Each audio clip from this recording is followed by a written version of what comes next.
Welcome to the College Football Show presented by AT&T, and welcome to Week 9 of the college football season alongside former NFL QB Matt Sims. Skubie Mageza is here as well, and I am Sam Ravech. We have got 5 games pitting top 25 opponents against each other here in Week 9, 3 of which coming from the SEC.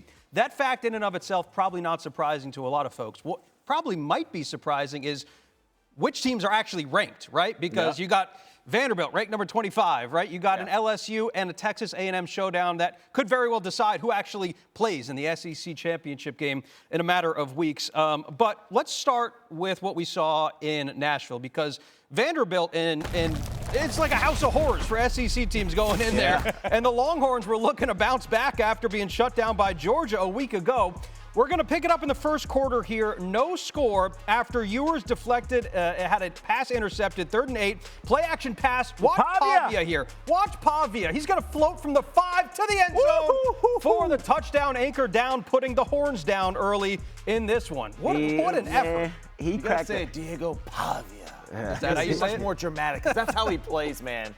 Full Look, of drama. I mean, at this point, we're saying not again. This can't happen again. Here's Ewers throwing to his left. DeAndre Moore Jr. takes it in. He stepped up big time. 31-yard gain. Yeah, Texas in the red zone here. A few plays later, 1st and goal. Ewers finding Matthew Golden, the Houston transfer, makes a spectacular grab to get the Horns even. Take another look at this one. Love that concept versus man coverage. They got that little quick slant underneath, and then him running that, basically that sideline route as fast as he can halfway through the end zone. Really well thrown. That was his first touchdown catch since the Michigan game. Here is Moore Jr. again. I mean, it looks like Ewers has found a go-to guy here. It's the John Wall in the end zone. Yeah, I mean, just a spectacular throw by Ewers. Didn't really throw the ball too far down the field, but that one was elite and on target. And what you were happy about, right, is just Quinn bouncing back and hitting 17 straight completions after that interception to start the game. Yeah, and Ewers goes right back to Moore Jr. Now, Moore had been dealing with a hip pointer since kind of the ULM game. Didn't play in the Georgia game last week. Would have been nice to have him there. All right, Vanderbilt not going away, though, in this one. Feisty team here, right? This was back and forth all the way through. Pavia rolling to his right. Pavia. Finding Junior Sherrill for the touchdown. 4th and goal. You know why they went for it? Because you play to win the game. I mean, hell of a throw right in that tight window, man. That's a Johnny Manziel, Brett Favre type of play. Triple coverage, I don't care. I'm still throwing it. We're going for it on 4th and 2 here, and this play this was dead on arrival. Now, you do play to win the game, but sometimes you also got to play certain ways to win the game. They should have punted it. That's what I'm trying to say. Commodores would continue to fight back. They actually did score and made it a 3-point game, but the Longhorns would go on to win 27-24. Never would we have thought, guys, at the start of the year, we would be saying Texas and Vandy would be battling at the end of October to see who will stay in the SEC race, but here we are. And I thought it was interesting. Coach Sark said in midweek, he said, when asked about how he thought his team would bounce back, he said, we'll find out Saturday when we walk in to the game to see if we have a chip on our shoulder. I don't know that we saw if Texas had a chip on their shoulder in this game, Maddie. Well, I think what we're learning, too, right, for all of us at home, Texas, welcome to the SEC. Why'd you make that? Everything is really difficult in this conference, man. So welcome to the party. I hope you're enjoying yourselves. Hang around a little bit. It gets more interesting as the season goes, because that was the Commodores. All right? You just saw Georgia and what they did to you. So 2 weeks in a row, I think they're getting a nice, hey, it's a fun party down here in the South, isn't it? Yeah, they do say it's just different here at the SEC, and that is spot on. And it's hard to play in Vanderbilt, and you would think it's because of the crowd, but really it's because there's not much. There's not much of a crowd. The energy is low, and you really got to have that high intensity as you come into the game. But towards Texas's performance, 10 penalties, 108 yards worth. That is not winning football. And when you look at Vanderbilt and what they were able to do, they capitalized off that. Only 4 penalties for 35 yards from their standpoint. So for Texas, still seeing some things lingering from the last game against Georgia that carried over into this game. You'd like to see them bounce back. For me, I kind of downgrade Texas a little bit because just a little bit, not to the point where I'm like, all right, you're not who we thought you were, but still at the same time, I expected them to be at the elite level. And we're at that point this season where who truly is the number one team? I don't know. I don't know if there is an elite team yet. And we're gonna break down our top 10 teams through the first 9 weeks a little bit later on in the show. So we'll save that conversation. But you mentioned earlier, before we started the show, Maddie, 17 straight completions in the first half, right? Second half, here are their possessions: field goal, interception, punt, field goal. Yeah. Like what happened in the locker room after that first half that they came? And this is something I feel like I've noticed with Texas throughout the football season too, is that they have like these random like lulls where all of a sudden they're dominating a football team, but then all of a sudden, all right, we take our foot off the gas, so to speak. And today, all right, good first half, right? The response by Quinn, I was really happy. They weren't running the ball well at all. And that was something that I thought that they would continue to get better at as the season went. They really struggled to rush the football. They ended with 100 total, but 104. Man, it was difficult for them. The other issue is that, you know, where are some of the explosive pass plays that we saw when Arch was actually the starting quarterback? It doesn't seem like they're taking some of those downfield shots as consistently. Maybe that's because Sark doesn't really feel as confident yet with Quinn, or maybe they're just not dialing up as consistently as they had been. But still, Quinn's response to the early interception off a tip pass to a receiver that was wide open, right? The second one, another tip pass. Now, that one is on him. He needs to find a way to get that ball completed. He can't let that get tipped on that boot concept. Yeah. But still, like, just, hey, defense, you held on, you made enough plays. Yeah. You know, Toffee made a few plays enormous in the secondary off the tipped interception. He forced a fumble later on. He made a lot of good plays in the secondary for this team. Texas, you survive and advance. I think what we're learning as well, the new world of the NIL. Yeah. No more of this, we're that much more dominant than you are. Right? I think the gap between like, oh, we're 2, we're 3, we're 4 deep on our team, that is over now. Because in theory, Texas is the deeper football team, right? Yeah. They got more talent, they got more depth, but 4 or you're 5 seeing stars behind. It might not be as big of a chasm as we once thought it was before this NIL transfer portal world. And to your point, you talked about the deep passes downfield with Quinn Ewers. Coming into today, his average air yard per attempt was 5.74 yards. Right. That was the worst among qualified QBs in the SEC. But when Arch Manning was under center, we saw what their game plan was. It was to really throw the ball downfield. When Arch came in during Quinn's injury, when he was hurt, Sark specifically drew up plays with the OC, the QB coach, to just go deep because they knew he had that strong arm and they knew he could hit on those big plays down the field. So I think that's really interesting as to how they've kind of changed up the way that they approach things with their quarterbacks. But for Texas and NILs and everything, it is a different playing field. Yeah. And Vandy really is a team that has come to play this year. And I think if you're Alabama, you're sitting here saying, that's a good point. Shout out to Vandy because, hey, we know we lost to y'all, but y'all seeing it's not as easy as it seems. And Alabama really had to pick things up coming into this week after their loss against Tennessee. So let's go ahead and show you how they ended up playing in their game against Missouri. And this is their lowest ranking since 2010. Alabama came in ranked 15th in the country. So let's pick this up in the second quarter. Alabama is up 6. Brady Cook came in battling an ankle injury for Missouri, and he will be sidelined in the game with a finger injury. So his backup, Drew Pine, throws a pass, and it's his first pass, picked off. Brother, what are we doing? Return nice and deep, but hey, it wouldn't get much better for Drew Pine after this, fellas. No, he had a bad day. And Drew Pine, again, a lot of folks remember him at Notre Dame. By the way, Connecticut native, so we always root for Connecticut natives. But it was a bad day. Darien guy, right? I think New Canaan. Oh, New Canaan. That a boy. That was Jalen Milroe hitting Emmanuel Henderson, and then Jam Miller.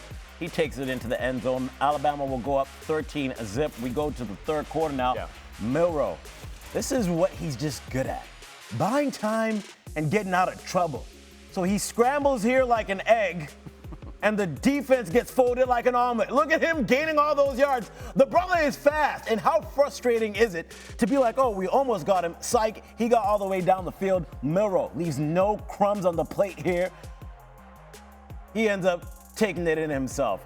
Touchdown, Alabama. They go up 20-0. Missouri trying to get back into it. Pine He already has 2 picks on the day. That was number 3. I told y'all it didn't get much better. No, this was an aggressive defense. Once he came in, they smelled some blood there. Yeah, Alabama looking for a commanding lead. And, man, this must be Jam because jelly don't shake like that. Jam Miller, 48 yards rushing. You can't laugh at your own jokes, dude. 27-0. Fourth quarter, Justice Hayes says, who is this? You better move. Get out the way. Wow. Like ludicrous. Oh, no. The fight's out. Alabama. The punch on. Lights out. Justin Hayes in for the touchdown. Guard your grill. Something wrong. You can't stay still. All right. Sorry. No, you had to finish it. I was vibing. We can there, keep Coach. going all day long. That's what Alabama did. Wins it 34-0. Fellas, they bounced back. Missouri, they bounced really back, like backwards. Yeah. Backwards. All right, but the big takeaway, right, is that Missouri, they've been putting bandages on a lot of the holes on their ship, and today it ran out of bandages. Ran out of bandages? No more bandages, okay? No and more they for you. sank, and that's the issue. Like, I think this is a team that they were kind of hiding their blemishes all year, and today they got finally exposed, right? And without Brady Cook in the football game, they are a totally different football team. It seemed like they really they lost everything as soon as he went out. Drew Pine really struggled this one, didn't throw the ball accurately, made a lot of poor decisions, and it's a good sign for Alabama to show that they can make big plays defensively, because that's my biggest concern for this football team. I know that Jalen Milroe, given the opportunity, will make those explosive plays. He showed that today. The biggest stat from today, 37 carries, 270 yards on the ground for Alabama. They were running it. See, that's the Alabama that I think we all know. A lot of those after contact, too, right? Correct, right? And physical running. Missouri's got a pretty solid defense. I mean, I know they're not like, world-dominating defense, but they're solid. But as soon as their offense lost their quarterback, it really was just unstoppable. I mean, the question that we've had about Alabama pretty much this entire year, and I've asked you guys if these issues are fixable, the turnovers and the penalties, right? Coming into this week, Alabama had turned it over twice in each of the last 3 games, 10 times in the first 6 games. Today, 0 turnovers. The penalties, 4 for 5 in the red zone. Right. So they finished drives, so that was big. Right. And Jalen doing enough of the pure pocket passer thing, yes, he struggles with. But when he gets opportunities to throw it down the field and then for him to just scramble and play backyard ball, it really is very feast or famine-ish with him at quarterback right now. And it's good that they got him back in rhythm and feeling confident. Yeah, I like what I saw from Alabama today, right? This is a great bounce-back game. You shut out Missouri after that tough loss. But let's not forget that they were literally gifted 3 turnovers, right? And this is just to the poor play of Drew Pine. So I tip my hat to them, but what I look at is the penalties. They still had a lot of penalties in this game. They had 7 penalties for 85 yards. I would love to see them clean that up a little bit more. It's not going to happen. That's just who they are this year. And that's what it seems like. And that's what it seems like, right? And if you're right now, the ceiling for me with Alabama is you become a playoff team, you make the playoffs. But I don't think they're really. Do you think they're really a championship team, a contender, to be able to make it all the way, having these mistakes with penalties? There's just a lack of discipline with the team when I see it with that. And Missouri, just for them, I mean, the coaching needs to be a lot better. I mean, you got to have your guys ready. You knew Brady Cook was questionable coming into the game. Drew Pine just completely looked unprepared. And you know he struggled last week when he went into the game. So I would have had the guy behind Drew Pine a little more prepared. So that was a little bit disappointing from their end. They just, Missouri, I feel like, just to reiterate again, I just don't think that they're as good as we were projecting them to be. And this year, every game that I've seen them in, it's just they haven't been impressive. I say this in the nicest way possible. They are just overrated. Like, I don't know if there's a nice way to say it, but like, they started out probably a little bit too high. They slowly worked their way back down in the rankings. Yeah. You see the 2 teams at the top there, Texas A&M and LSU, battling it out at Kyle Field right now as well. We're going to talk about that game in just a bit. Right. But to your question, Scoob, like, I don't know that Alabama is going to be like a national title contender this year. If their defense and Kay Womack on that side of the ball can continue to get better, sure. If they run the ball like they did today, sure. I will say this about Brady Cook. Like, this guy only wants to play Missouri football. Like, this is a guy that was in the hospital last week, then came back on the field. led that comeback. He is a great quarterback for that system, but I don't know. I still feel a little bit indifferent about Alabama. I think we learned a lot more about Missouri as well in this game. Agree. Yeah. Yeah, all right. Well, let's keep it moving because we had to learn a lot about Notre Dame and Navy at the same time. This is one of the best stories. Navy, 6-0 for the first time since 1979. They had Notre Dame. Both teams met, ranked for the second time in 45 years. But it was Hakuna Matata for Notre Dame, especially when Riley Leonard is throwing balls like this. What a wonderful day.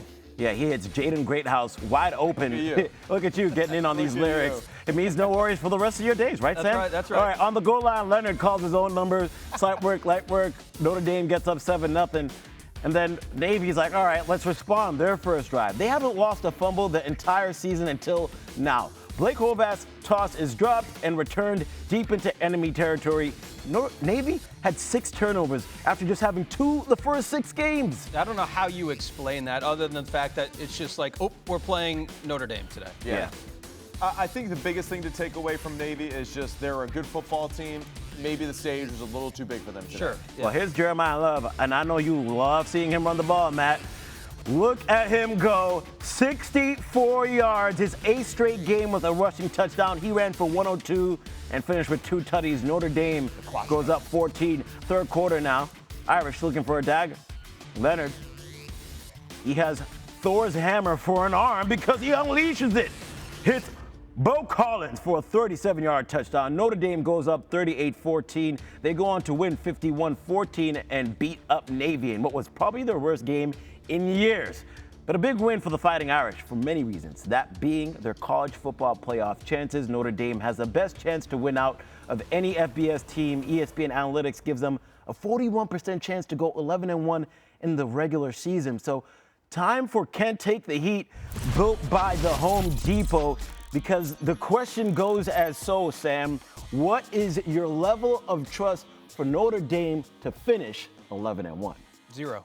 Ooh, wow. Not even like a little Just zero. about 0. No hesitation. You lose to Northern Illinois, and you said it, what, they've already lost 3 games this year? I don't have a very big level of trust with this team. Even despite with what we saw today. Are they going to run the table? Are they going to win all the games that they have remaining on their schedule? They should, but I don't think they will. That's what I'm saying. Is my trust level is at 0. Damn. They that's have cold. Spicy, Trust issues. Right? They should. They should. But here's the thing. Notre Dame has been really good on defense. They really have been since Marcus Freeman got there. That's like his bread and butter. For sure. They run the ball fantastically well. Right. 40 carries for 265 yards today. Right. The issue, I think, becomes the efficiency with which they play on the offensive side. Sure. Should they beat the majority of these teams down the stretch of their schedule? Absolutely. There's no question about it. The Army game is going to be a little bit difficult, and the at USC, that's probably one of the biggest toss-ups of the season for them. Sam Hartman wasn't the guy last year, so they go back into the portal. They get Riley Leonard. Threw the ball a lot better today, but with what we've seen so far on a consistency basis, I don't see it. Trust is a big problem that I have with this team, and is this offense going to be able to replicate what they did today against a top 10 Power 4 defense? I don't think so. I have a hard time seeing it, too, and I know how well they run the football. My problem with them, too, is just like there is no real threat of a dangerous passing attack. And eventually, you're going to play somebody that's going to say, you're not going to run the football on us. You have to drop back and cut us up in the passing game. And to say that they're going to figure that out in the playoffs, that'll be my concern. Because that's the thing that you need to build that through repetition. If Notre Dame, Texas A&M, neutral field. Right. I don't think we're getting the same result that we got in week 1. I don't think so either. And the truth of the matter is, Notre Dame doesn't play anyone. And this is my problem. No. So I don't want to say, if they run the table with 1 loss, okay, Northern Illinois, and they're going to put them in the playoff, and then we're going to say, well, yeah, like Texas A&M, you lost to Notre Dame at the beginning of the year, but then you lost to LSU, who's number 9 in the country, and it's just like, we're going to punish like teams that actually play a tough schedule. Yeah. And I think that's what really bothers me as a competitor of the sport. I don't think it's completely guaranteed. If they run the table, I still think Notre Dame won't make the playoff. If they run the table, I think there is No, you guys are crazy. You're forgetting about one main thing. Right? I didn't even say that. The dinero. But okay. Notre Dame, if they go undefeated, they're getting in because they have power. Okay. All right. Let's hear it. So the loser of the LSU Texas A&M game. I'll sit back. Let me relax. Ends up having 2 losses, right? Yeah.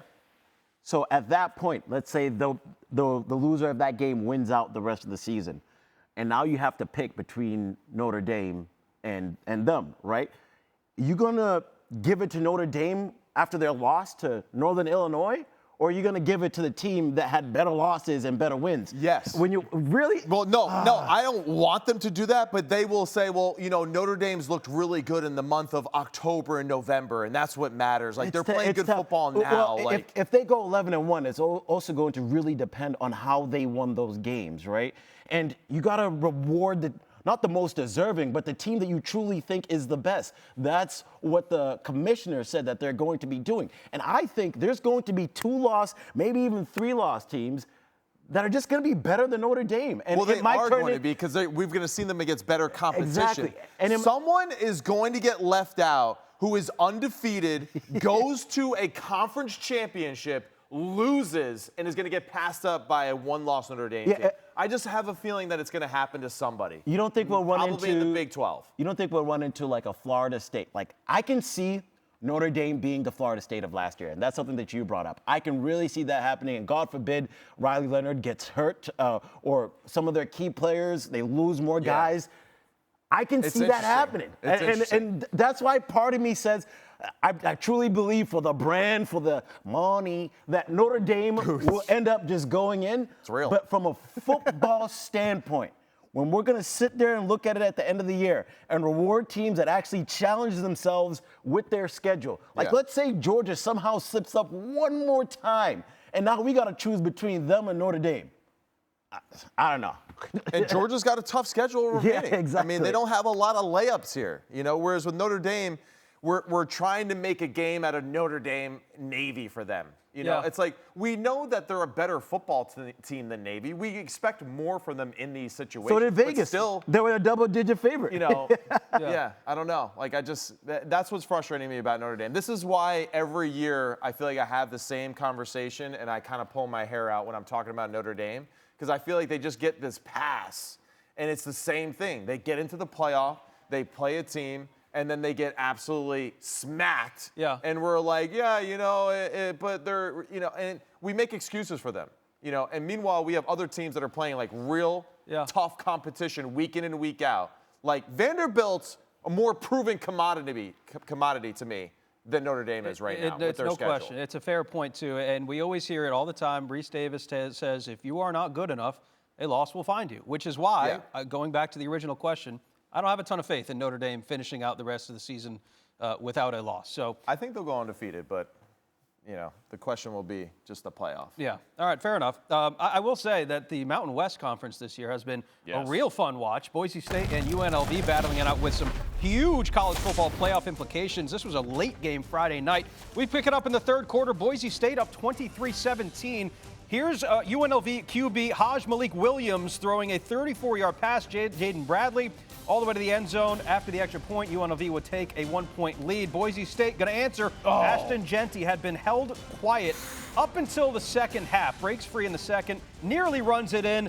Now he gets it in, and Boise State with a 2-point conversion failing. But after a punt from UNLV, Boise State able to hold on to the ball for the last 8 minutes of the game. They would go on to win 29-24. As a reminder, folks, if you haven't heard yet, the highest-ranked Group of 5 champion will receive an auto bid to this new college football playoff that has 12 teams in it. After the win last night, Boise State improved their likelihood of making the playoff to 58% now.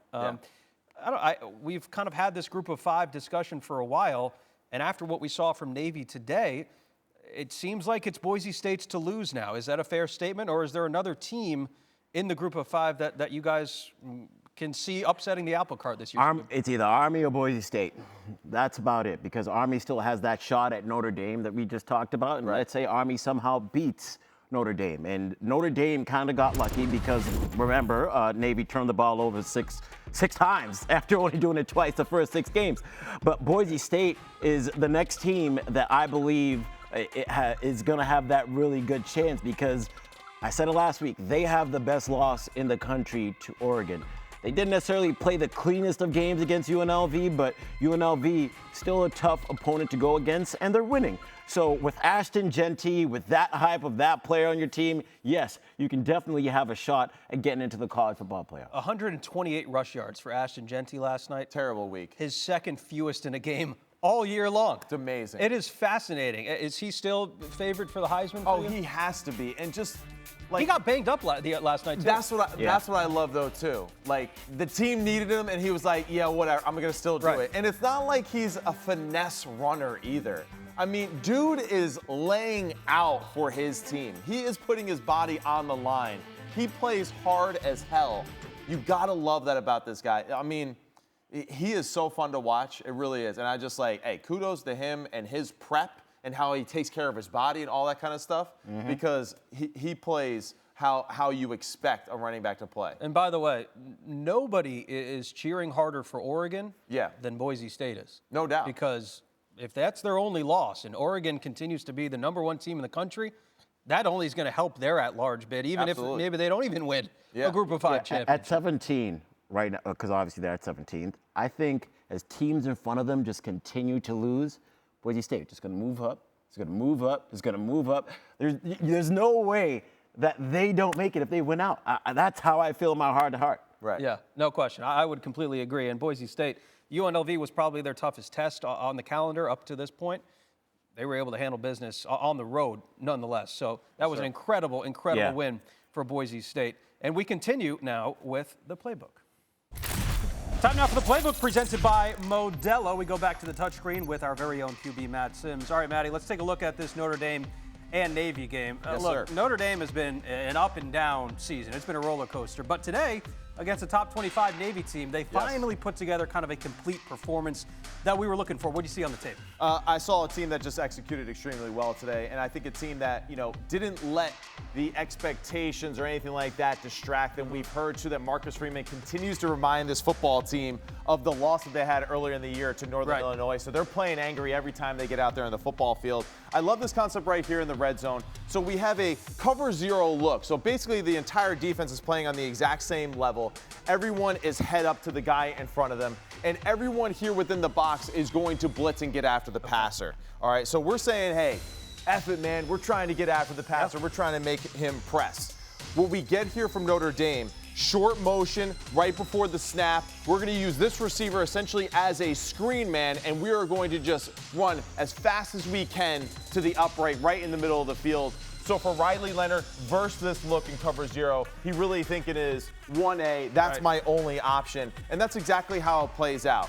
Good job of protecting the interior part with the offensive line. Riley Leonard identifies the coverage very quickly and notices that it's cover zero, gets his eyes back over to where they need to. Good accurate throw over there in the middle for the touchdown. Yeah, and Chris Mitchell, too, a 4-year guy at FIU. Yeah. He caught 11 touchdown passes over his last 2 seasons there, and I think they thought maybe he would be more productive, or at least they could get the ball to him. That was just his second touchdown catch of the season. No, and it's a great point, and this is where I think like the one, I guess, like silver line here, right, to a game where they dominated by being great on the run and playing great defense, is that they did get some guys involved in the passing game for Riley Leonard, and I think that is crucially important for them to be successful to make a potential playoff run. You mentioned the run. They have had issues throwing the ball. Not so much on the ground. Jeremiah Love has been maybe one of the more underrated backs in the country. Oh, man. I mean, just get used to it. This guy, he's going to be playing on Sunday, man. He's going to be playing on Sunday for a really long time because he's really reliable. They don't use him as a pass catcher at all, but between the tackles, this guy makes really good reads, he makes great cuts, and he has explosive game-changing speed, and that's what you see here in this look. So Notre Dame, they try to pressure here. Navy tries to pressure here off the edge quick before the snap. Great job by the offensive line getting a hat for a hat. And then after that, with that single safety middle defense right there, Jeremiah Love does the rest with just outrunning everybody else. You're going to see here from the end zone view, though, just how good the blocking is by this Notre Dame offensive line. So we have the guard and center here, right? Great double team right here by that 2-technique defender there on the defensive tackle. Then the center is going to push him off and then work to this Mike backer. And then from there, it is just a sprint with number 4 being patient in the hole and then hitting the gas pedal after that. Really impressive run right there. And yeah, they're very heavily reliant on him in this run game, and it's working. But that is also the thing where we got to see more of this right here. And that's the explosive plays, right? The explosive plays more importantly in the passing game. And Riley Leonard, hey, we know he's a good runner. Yeah. We know that for a fact. We know that the offensive line, despite dealing with injuries, has done a good job of developing toughness at the line of scrimmage. But we love this. We got Bo Collins here. All right, he transferred from Clemson. Right. He's the big play guy. Let's keep it really simple. Our guy versus their guy. It's a simple go route. Let's block it up here with a 6-man protection, including the back. And Riley Leonard notices that it's a single coverage there into the boundary. Good 3 hitch and throw in rhythm. Bo Collins, great job too, of just being patient. Let's just observe this here real quick for everybody at home. All right, and this is especially true for young receivers. Great job of slowing down, but still using his hip and his back as a shield, and then being patient with his eyes and his hands together. Right here, we see this so many times. The ball right through the arms of the receiver. He does a great job of how I would call it, like that praying mantis technique. As soon as that ball gets there, whack, kill him. All right, and great job of being patient, focusing on that catch right there. And this was a big play and a much-needed play, right, for this quarterback to build confidence. That's what I was going to say. Like, we haven't seen this much this year, and yet they win their 6th straight game. It's their longest winning streak since Marcus Freeman got there. But I got to imagine we're going to need to see more of that if they want to. We do. Yeah. And we know what everyone's saying at home, too. It's against Navy. Yeah. But, you got to start somewhere. Right. So good for Notre Dame that they have this on tape now. Hopefully Riley Leonard can build off of this, and they can start to be a little bit more aggressive in the passing game. No question. That's the playbook. Thank you, Matty. Yes, sir. All right, let's go ahead and take a look at Game-Changing Connection presented by AT&T. A couple of the best plays from Week 9. An incredible comeback for the Louisville Cardinals last night. How about the catch from Ja'Cory Brooks? He has been just tremendous. Outscored Boston College, by the way, 24-7 in the second half to avoid back-to-back losses. I mean, this guy has been awesome all year. Love watching Ja'Cory Brooks play. I mean, this is another guy that we're going to see on Sunday. Yeah, well, let's stay in the ACC then and head over to Georgia Tech and Virginia Tech. For those that are familiar, we call this the Philly Special, or Vinny Special, as in like Virginia. I don't know. We'll come up with something for it. But Kyron Jones catches a pass from Jalen Lane. Yeah, it is personal. That's a game-changing connection, because when you go from being a wide receiver who catches balls from his quarterback to being the one who throws them to his quarterback, then the celebration. Oh, where they do that at? We like that. Back to the MAC we go, man. We love showing some MAC plays. Messiah Birch on the attack for Buffalo burst through 2 defenders and into the end zone. The Bobcats of Ohio win this one. Little dancing for Birch. 47-16 loss for the Buffs, though. 5 teams with 1 loss in the MAC right now. That's a conference to keep an eye on. Well, how about a game that was probably one of the most entertaining ones of the day? Arkansas, Mississippi State. Taylor Green with the best run of the day. Can I have this dance? Oh! Hey, see ya. Great block out there by the wide receiver to open up the lane. Taylor Green. Reminds me of Vince Young here with this cut and this run right there. The 10, I like it, man. Good look right there. Good play. Huge win for Arkansas today. Hey, do not sleep on the mat, as you have brought up before. Oh, yeah. They can score now. All right, definition of game-changing connection here. Memphis and Charlotte tied at 21 late in the 4th. Active hands. Oh, what's going on here? For DJ Bell. Little tip ball. Nice. DJ brings it in, and Memphis would go on to win 33-28. Only blemish on the resume for the Memphis Tigers, the Navy midshipman. And that end zone. That's disgusting. That's too much. It's distracting. Too much going on? Let's just keep Why it simple. simple. Why are you doing like that?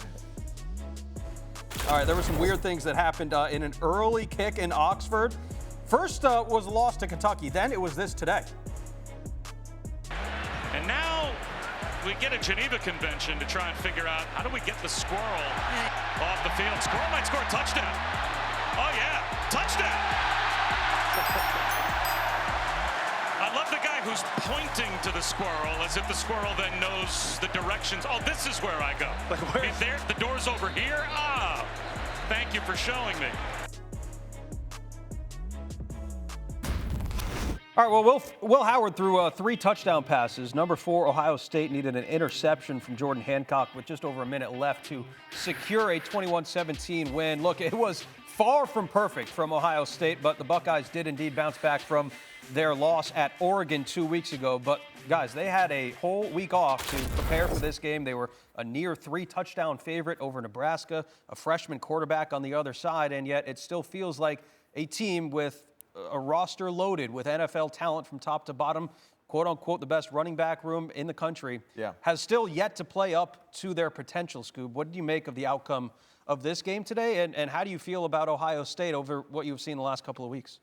Ohio State doesn't really know what their identity is. That's what I got from this game, because you have the best running back room in the entire country, but you also are in the back half of the entire country in terms of rushing attempts. So you're not giving the ball to your backs as much as you should. And then you have all these skill players that you're trying to find a balance with. Like, you brought in Chip Kelly because he's a coach that likes to come up with run plays for the quarterback. And you brought in those running backs that's a transfer because you want to be able to run the ball, and you're not doing it. And then you have these wide receivers that you're supposed to be getting the ball to and getting all these plays from, but then you are 1 for 10 on third down. I feel like they're still trying to find out what their identity is. They had a little bit of that against Oregon, which is why Will Howard had his best game of his entire career at Ohio State. But then you come back and play this Nebraska team that got blown out by Indiana, and they know exactly what their identity is, and it worked consistently and often against Nebraska. But then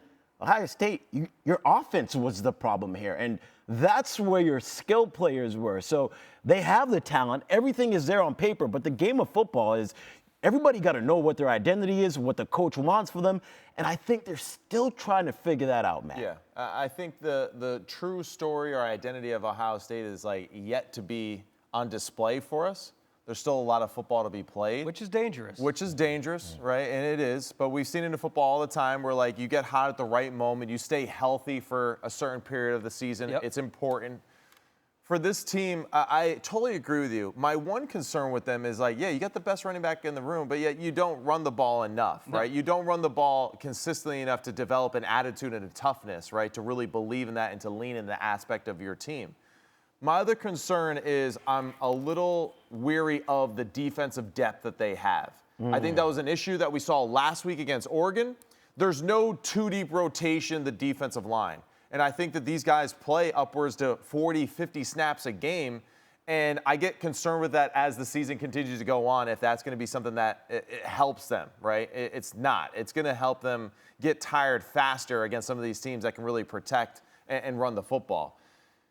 Big picture, though, you survived, but yeah, it doesn't leave us with like the greatest, taste in our mouth with the fact that a week before this, Nebraska got absolutely dismantled by a lesser talented team in Indiana on both sides of the football, and yet they hang around in this one. Jalen Milroe has not been playing good football. If he throws a little bit better in this game, they probably win, and I think that's the biggest thing that Ryan Day has to express to his team, that we survived, but we were 3 or 4 plays away from absolutely losing. Think about that. The interception that Nebraska was able to get. They started with the ball on the 5-yard lines. They had 4 straight plays and got shut down where Nebraska could have scored a touchdown. That is something y'all got away with. Dylan Raiola hurt his shoulder just a couple drives before that final drive to win the game, not playing his best game. They had all the chances and the opportunities to beat Ohio State. And I don't know, Sam, if they were playing a different quarterback that just had a little bit more success, I don't think they survived this one. And that's a concern, because you were at home and you just made it out of this game. And I think we actually got some answers on the defensive side. Like, yeah, they were able to get some crucial third down stops today. They were able to force Nebraska to punt the ball. Versus, to me, like a middle-of-the-road offense. 100%. And I think we actually left with more questions on offense for Ohio State here. And to your point, weirdly enough, their identity is still very much in the air. But to your point, Maddie, like, this is a team with a loaded roster that if they do get hot, you could easily be seeing this team in the national title. And this is what's weird. Will Howard, 13 of 16, right? So for 221. Jeremiah Smith, we know how good he is. All right, he had 3 catches today for 70 yards. One of those was for 60. Right. So, it's like the fact that you aren't creating these opportunities consistently with Emeka Ibuka and with Jeremiah Smith in the passing game, that's another thing where it's just like, we saw it a week ago. Why can't we keep doing these things? It's like, man, you see what Jeremiah Smith just did? Let's throw him the ball more. And it's like, wait, we got running backs. Let's hand them the ball off. Wait, our quarterback's not that great. We should run with him. Figure it out, Ohio State. And this is the you other have thing really too. talented players. This is the other thing, too, and I forgot to mention earlier. 1 for 10 on third down. Yeah. Can't happen. Can't happen. You can't be batting 1 for 10 on third down and let Nebraska win time of possession and really control the tempo of the game. And I think that's what's like most nerve-wracking when you kind of look at this football game. Yeah, a lot to figure out in the Big Ten right now as Ohio State is trying to get it together. But in the Big 12, we know that one team is ahead of all of them. That is BYU. They have it figured out. Yeah, Jets Retzlaff and his team ready to face off against UCF. And in the opening drive, 3rd and 7, Retzlaff says, why don't I just do this myself? 29-yard touchdown run. This kid's an athlete, guys. Every single week, I keep waiting for BYU to just have an egg. And they don't. Like, they just continue to put up points. I might just have them as my team to win the Big 12. Second quarter, BYU up 10-0. L.J. Martin gets a handoff and refuses to be stopped in the end zone. BYU extends their lead, 17-0. There's 37 seconds left in the half here with the same score on 3rd and 8. Retzlaff hits his man Chase Roberts, and he makes one-man miss. He gone. Really good throw right there. The corner route, just direct shot right to him on that front shoulder there. Really good throw, tight window. He shows off the arm talent there. Yeah, he really walked the tightrope right there to get in the end zone. All right, BYU looking to extend their lead in the second half. Retzlaff hits Roberts, and those hands are rated E for everyone. Check this out on the replay, fellas. Someone holds on to it. Little like David Tyree vibes, or your Payless David Tyree. I don't know. 2nd and goal for BYU. Retzlaff on the play action here, finds his tight end. I don't know what it is about tight ends this season, but there's just a lot of good ones all over the country, Matt, right? I know you and I talked about that. Yeah. BYU, 255 yards rushing. Retzlaff had himself a day. 37-24, they win. He went for 228, 2 touchdowns with 1 rushing. Yeah, BYU, again, a team that, I don't know, for a Big 12 that has a lot of question marks around it, they haven't really shown us that they have a ton of weaknesses. Speaking of weaknesses, Oklahoma and Ole Miss have certainly shown us that they have had some weaknesses this year. Got to have it game for the Rebels if they want to stay in the college football playoff hunt. Yep. First drive for Ole Miss, 2nd and 8 from the 9-yard line. Henry Harris Jr. runs in for the 9-yard score. Ole Miss goes up 7-0. Shout out the strength and conditioning coach for that. 2.5 minutes left in the first. Oklahoma stopped on 4th down on their first drive, looking to get on the board with this 3rd and 5. Jackson Arnold back in the game, by the way. Got to give him a lot of credit. After getting benched in the Tennessee game, he comes back out, and he's playing pretty well. He played well. We go to the second quarter. Ole Miss, they would get a field goal to take the lead back, but Oklahoma has another chance right before half. And here's Jackson Arnold again, escaping the pressure. He finds Jacob Jordan. Jordan's first career touchdown as they continue to just search for healthy bodies on the outside. Oklahoma's just been ravaged by injuries. They actually take a 14-10 lead into the locker room at half. Whatever Lane Kiffin said at the half worked because Ole Miss looked like a completely different team. So too did Jackson Dart, by the way, in the second half of this game, Eddie. Yeah, really good concept right there. Able to hit the seam up there between the safety. Good throw by Jackson Dart. When he's protected, I mean, this guy is as accurate as anyone in the country. That's Jordan Watkins. Initially called a touchdown, but after review, they reversed the call down to the 1-yard line there. Set up Ole Miss. Wait, here comes J.J. Pegues. He's going to push his way into the end zone. We've seen this before quite a few times. We call that what a thick six. Guys, J.J. Pegues has carried the ball Still not sure 8 about times. He's carried the ball 8 times this year. He's got 4 touchdowns. He also had 2 sacks in this game. 9 sacks. That's insane, bro. 9 sacks for Ole Miss in this game. Yeah. Guys, That's what I do. Oklahoma has allowed 38 sacks already this year. That is 3 shy of the most that they've ever allowed in an entire season. 41 in 2015. And how far off are we toward the end of the season? We got a ways to go. Oh, okay. We got a ways to go. Yeah. I'll take the over on that one, right? Another team with, like, welcome to the SEC, No doubt, man, because it's different. All right, well, Oregon, Illinois, they're the Big Ten. Dylan Gabriel, he has all the time in the pocket here. gosh, Make lot a of cup time. of tea, have a sandwich. Oh, there's Tez Johnson, and he's on the run like DLC. Yes, sir. In the end zone, Oregon takes a 7-0 lead in the first. We go to later in the first. Dylan Gabriel, making it look easy, finds Justice Lowe for 6. Oregon goes up 14. And in the second, take a look at this. Noah Whittington. Man. Truck stick. Ducks end up winning it 38-9. A touchdown on 5 of their first 6 possessions in the first half, and they just completely rode in this one. Oregon is looking good, like the #1 team right now. Hey. Exactly right. That's a team where, okay, they got a tough game against Ohio State. They came out there and, wow, there was no lack of energy. Defense played lights out. Luke Altmaier, who is one of the most consistent quarterbacks in all of college football this year. 1 turnover the entire year. Clearly uncomfortable the entire game. Yeah. Wasn't accurate, didn't see the field well. I mean, that environment and the way that defense is playing, really impressive. And let's remind everybody, like Dan Lanning, like a Kirby Smart, Nick Saban kind of guy, disciple of that tree. Yeah. And they play like that. And it's really impressive. And yeah, Dylan Gabriel, I mean, God, I mean, you know, how awesome is that for Oregon to say, yes, thank you, Oklahoma, for kicking out Dylan Gabriel. And we will take him because it has been awesome and he has been just lights out. They did him straight up dirty. Like our good friend Hannah, who's a big Illinois fan. She came in today to work, excited with her Illinois gear, and this game was over in the first quarter because Oregon came in ready for that smoke. And Dylan Gabriel, already climbing up in that Heisman conversation. We're going to continue to move around with the players in there. But I think what you said, Matt, is spot on. Dan Lanning is a coach that isn't going to let his players come into the game unprepared. And I think some of those slip-ups and those tough games early on in the season is exactly what Oregon needed because they got that scare. And they're like, yo, we can't mess around anymore. Like, intensity needs to be at 100 every single time we step on the field. I got a question for you guys. Last year, Oregon was in the top 10 in scoring offense and scoring defense. Yes. This year, they're not in the top 10 of either. Right. But it feels like this They're Oregon just as team efficient. is just as efficient or, if not even better. Right. So why does it feel like that? Why does Oregon feel like a better team than they were last year? The numbers were better last year because it was a little inflated when you're playing the Pac-12. All they do is airing things out in the Pac. It's a little different.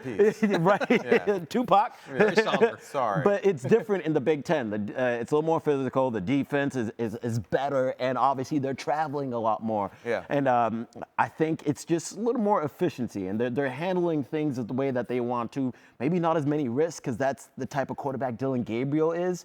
And we know Bo Nix is more capable of those explosive plays. Right. And they had to figure out the chemistry, right? It just took some time for them to figure it out early on because Oregon last year, they were beating teams 80-something-0 early on in the season. And that definitely helped inflate those numbers down the line. How about the Will Stein, Dan Lanning combination another year? It's been great. And I think what we've seen over the past few weeks, too, we saw early on in the season, very horizontal passing attack, right? Sideline to sideline, short, quick dunks, like get the football out of your hands, all that. You know, today I think we kind of got to see a little bit more of, we're going to start to push the football down the field vertically a little bit more. And I think that's what gets me excited, too, because I think Dylan Gabriel is a very underrated down the field passer. So I want to see them continue to tap into that more. I think that just his decision-making is phenomenal. So Will Stein does a great job of teaching his quarterbacks how to read through this offense and progress through it. His athleticism is always a factor. But James and Whittington, the physicality that they run with, too, that is a big part of it. The attitude that they bring. You know, I mean, that hit on the safety by Whittington, like, that was unbelievable. He could have easily have turned left. He could have turned right. And he was like, no, I'm going through you. Yeah, exactly. He wanted it. And he was sending a message. And those type of things, like, really empower a football team. And, you know, these guys really enjoy, I think, playing with that chip on their shoulder. I think the emergence of Stewart as well, the transfer from Texas A&M, getting him involved in that offense changes things as well. But and Tez Johnson is awesome. 100%. He's a phenomenal receiver. But by the way, 17-1, the record at Autzen Stadium under Dan Lanning. That place is time to put that in the consideration of toughest places to go and play. Definitely. Big facts. In college football. But Oregon, I guess the curse of being number one was kind of broken this week because Oregon was able to take care of business and likely going to remain number 1 in the top 25 in the AP poll coming up this week. Here is a look at the AP poll coming into week 9, guys. The question here is, do we agree with the top? I'm very excited. I'm very excited. Nice. Let's do it. Professor Ravech. We did this a couple of weeks ago. We are going to, I guess. Am I staying here with Skubie? You can stay. You can come up here, whatever you want to do. But we are going to adjust. If you get excited, go ahead and go up there. I know. I won't leave you behind, though, man. To adjust our top 10 teams on the college football show. Yes, sir. So I think the last time that we did this, we were pretty accurate. We actually had Clemson in there before anyone was really back on the Clemson train. Yeah. So we start blank here. Do we want to start at 10 or 1, guys? Let's start at 10. Let's start at 10. Oh, no, I'm going to get fired. I dropped the sponsor cup. Okay, all right. All right. So, This is a tough one because I think there's a couple of teams that are in here that are probably worthy of it. I think we should probably scroll down to find some of the teams that you might. All right, so let's go ahead and bang this out. Indiana, got to be at number 10. I would like to see Indiana at 10. I know that they haven't played anybody yet, but the truth is that they've been very impressive in every one of their football games that they played in. They have shown us that they can win in multiple ways. And when you go and you perform, above average offensively, I know it wasn't clean today, but they played solid offense with a backup in there. So that gives me tremendous hope. D'Angelo Pons with 2 interceptions today, the one for the pick 6, the defense, the way that they play. So there's a lot to like about Indiana. I think they deserve to be top 10. It's 3 phases. It's every single side of the ball that they're playing really well, and that's where I'm encouraged. Where sometimes teams are just beating up on teams that they're better at in just one phase of the game. Yeah. It's not like they're just good at offense. No, they're forcing turnovers. They're getting pick 6s. They're making plays on special teams. So Indiana, definitely at my number 10 spot. I'm giving them the Notre Dame treatment. I know they haven't played anybody, but I'm putting them there because they're undefeated and they're taking care of business. All right, what do we do at number 9, Scoop? At number 9, I think we go with the winner of the Texas A&M LSU game. And for LSU is where I'll put at number 9. I feel good about them over there. As we're recording this right now, the game is just about to be finishing. Heads up, Scoop picks LSU to win this game. I might say they're a little low. They're a little low. You think they should be higher? Undefeated in the SEC when we've seen so much volatility in the SEC this year. If they play Southern California again, they're going to take care of business. I would agree, and I think Nussmeier is probably one of the more underrated quarterbacks in the country. But totally agree. Let's start there. We can always shift them around here. I like that. I think I'm going to go with an ACC team here, and I actually think I'll go with Miami at number 8. I like that too. Now you said LSU. That's a little bit low. I think that's a little bit low for Miami. Yeah, I actually have Miami at number 6 on my list. Well, where do you put this team? Clemson. I am really high on Clemson. I have them at 5. All right, let's play this out. Let's just move them around here. I think it's only because of Cam Ward. It's solely because of that reason that I feel like Miami can overcome a lot, even if they're not even playing great defense. Whereas Cade Klubnik, every now and then it's a little shaky, and I'm not sure. I feel like with Cam, even when it's shaky, we know that he gets like the 4 or 5 game-breaking plays that they need to win the game. Yeah. Okay. All right, let's fill in 5 and 6, and when we'll go up and move this around. 6 or 7, we can throw in Penn State. I don't know where you feel comfortable with them, but I have them at 7 on my list. All right, let's put them at 7 for now. You got them at 6, Sam? Okay, yep. Okay. And then Tennessee there, that's exactly what I... Yeah. I don't know. I actually would flip that because I think Tennessee's defense is like legit, and I think is a problem. But we can leave that for now. This will get decided next week. No doubt. That's true. Okay. Let's go top 4 here. Oh, Ohio State at 4. Then I got Texas at 3, Georgia at 2, Oregon at 1. This is after what we've seen today. We can switch this up based on what you guys have, but let's go ahead and review this top 10. I like this. So we got Georgia 2, Oregon 1, Texas 3, Ohio State 4, Clemson 5, Penn State 6, Tennessee 7, Miami 8, LSU 9, Indiana 10. Is there anything that you would switch up there? Tennessee on a bye week, so we can't punish them. No, we can't punish Tennessee in a good win versus Alabama. I know that Alabama's not what we are used to seeing, but again, their defense is legit. With Clemson, I don't know. That might be a little high for me right now with Clemson being at number 5. I'm not sure if I totally buy them being the 5th best team in the country. I know that they're improved. I know that they're doing better, but Yeah. I would have. I mean, I like that. Maybe I would have. Miami's weird, man, because Miami, They should have lost 3 games this That's what I mean. but they didn't. So. Exactly. It's a great point, Sam. It really is. Because it's also like if they get in the playoff with Cam Ward, I have faith that they can kind of beat anybody with him at quarterback. So that's what's strange about them. And that's why I had Penn State just a little bit lower. I need to see Penn State do just more for me. Especially with the way that Oregon just beat up on Illinois after Penn State barely got out of that game. All right, are we leaving anyone out that is deserving? By the way, guys, we do not have – there's something missing on our top 10. Yeah. A Big 12 team. No doubt. So I knew that. So is that messed up? I'm sorry. Just slightly outside. And the only Big 12 team that I would really give it to is BYU.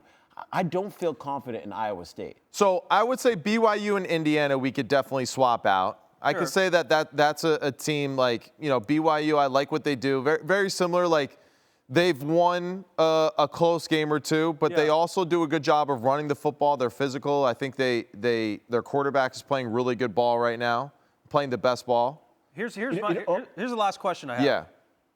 If they win, if LSU wins at Kyle Field, which the game's still going on at the time of us taping this show. Yes. How far up do they move in these rankings? Switch them in Penn State. You would switch them in Penn State. So. Ooh. Yeah, I would. You know why? Nussmeier, if he continues to play the way that he's playing, and this has been a hot take all over the college football media world. Right. He's also creeping into the Heisman conversation because he is. Just think about the SEC right now. Texas A&M and LSU were the only 2 undefeated SEC teams in SEC play specifically.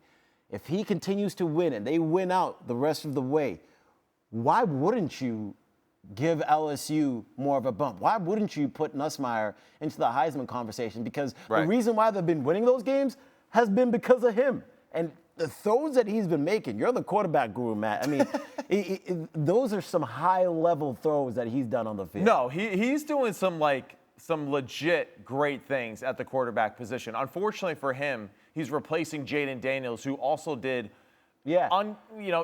godly type things at the quarterback position. Yeah. So that's a little bit of the issue. Spot on. I think that's why it hasn't been shown as much love as it probably should, because when you thought of LSU, they had Malik Neighbors, Brian Thomas, and Jaden Daniels. How are those 3 guys doing in the NFL right now when you think about the offense that LSU let us watch on television last year? So and LSU, it is different. They got Texas A&M, of course, tonight, but then Alabama, Florida, Vanderbilt, Oklahoma. And maybe for people at home, they're like, okay, that's, it's Alabama's still Alabama.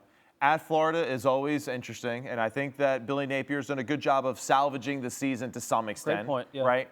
Vanderbilt is tough as hell, and Oklahoma, they play good defense, and they made it ugly today. And you would have to think that we saw some sort of progress from the offensive side of the football. And if they get healthy, who knows? And if they get healthy, that's right. So it's like if they get healthy at the right time. Yeah. So LSU, I think, has a few more tougher matchups to kind of finish out the season, too. So, it could be interesting. I like the pick.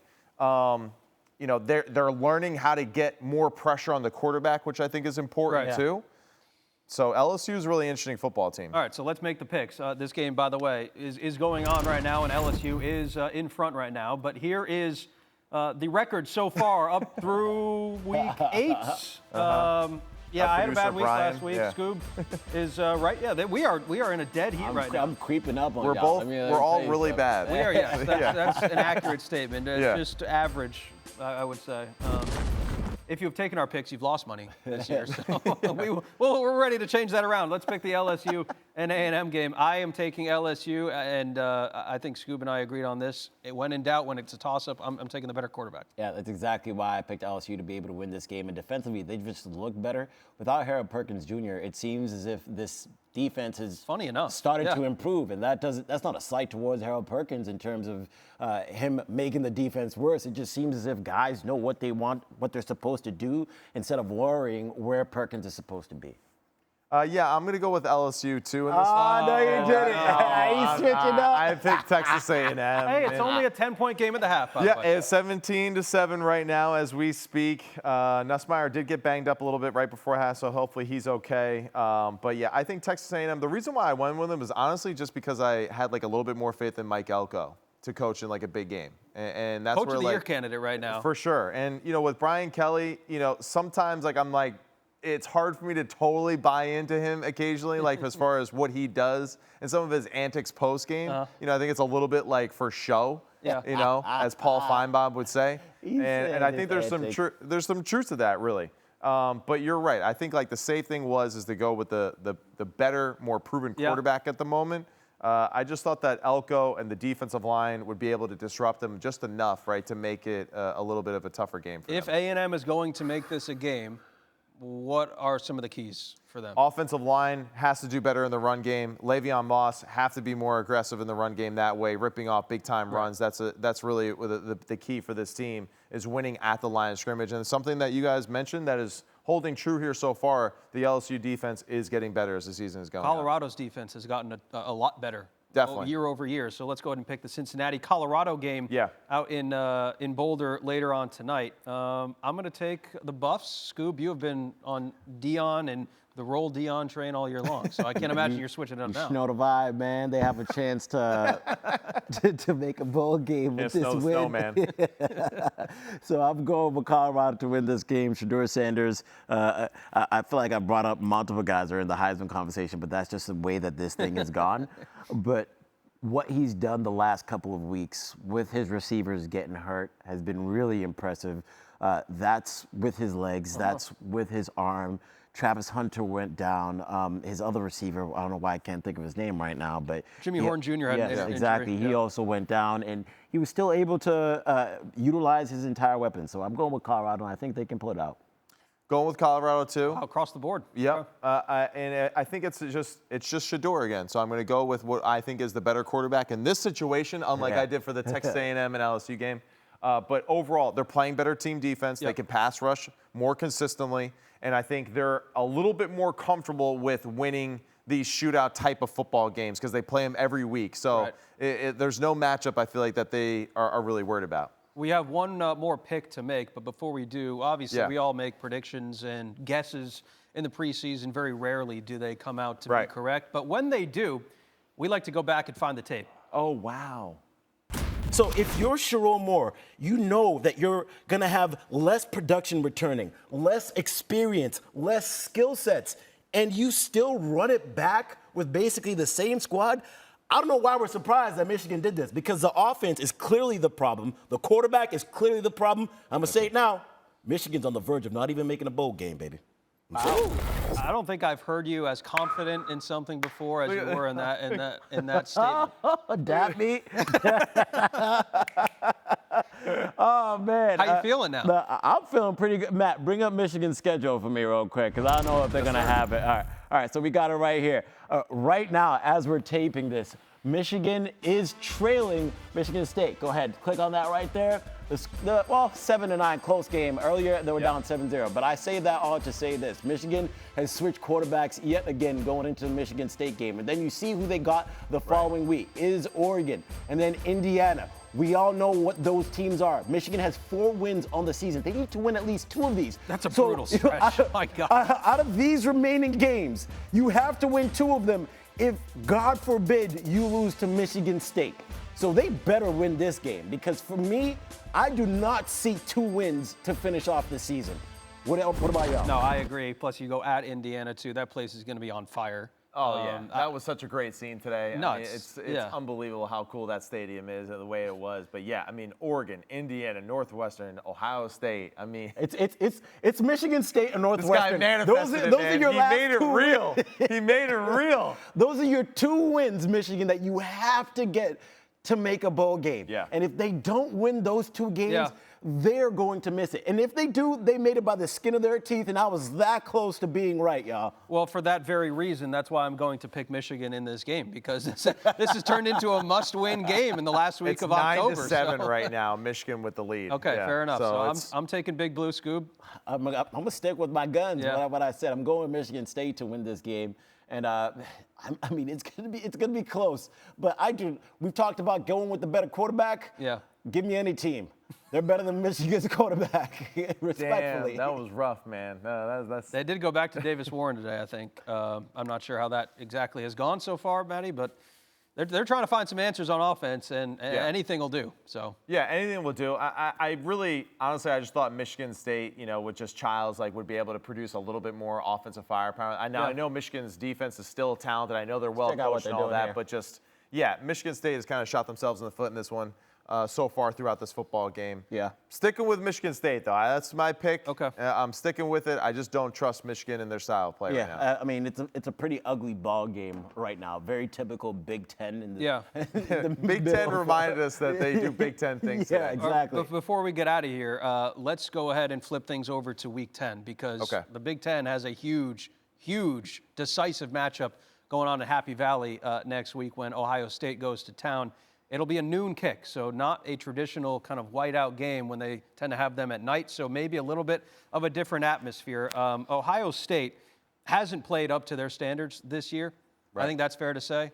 But Ohio State has won 7 straight against Penn State. Yeah. And this is obviously a must-win game, I think, for certainly Ohio State, but even Penn State, to kind of prove that the USC win wasn't necessarily a fluke, and they are actually indeed much better than they have been. So for sure. What are a couple of keys for both sides going into that matchup next week, Matty? I think the biggest thing for Penn State is just the fact that Drew Aller is one of the most improved quarterbacks from last year. Yep. Andy Kotelnicki and what he has done in this offense now gives them some life that no matter what happens, they're just going to keep slinging it. They're going to keep trusting their quarterback. They're going to keep being aggressive. Warren and what he's done at the tight end position has been if he's a tight end receiver, it doesn't matter. Knows? Yeah. He's a baller, right? Yeah. And they do a great job of finding him ways to get the football. So I'm kind of leaning towards Penn State in this one. I think this is that big win that Franklin has not gotten yet as the head coach at Penn State, and I think he's due for one. And I think that streak comes to an end next You on the same page? The winner of this game is the one that runs the ball better. That's about as simple as it goes for me. And we got 4 really good running backs in this football game. And right now I'm looking at it. We're recording this as Penn State is playing Wisconsin. They are down 10-7 at halftime against Wisconsin. So, hey, they could go. I'm switching my pick now. They could go into that Ohio State game. That was a sneaky one there. It is. They could go into that Ohio State game with a loss. But Drew Aller, to your point, Matt, definitely one of the most improved quarterbacks in the Big Ten. Yeah. But I feel like the running game is really going to make the difference for both of these teams because it always starts in the trenches. So if you're able to keep things contained there and not make any mistakes or turnovers, then you're going to be just fine. But I am going to lean towards Ohio State making this game as much as I have been on the Penn State train. What Ohio State team do we see on offense? That's what I want. Which one are we going to get? Which version of it? If they're throwing the ball, they're losing. I'm telling you right now.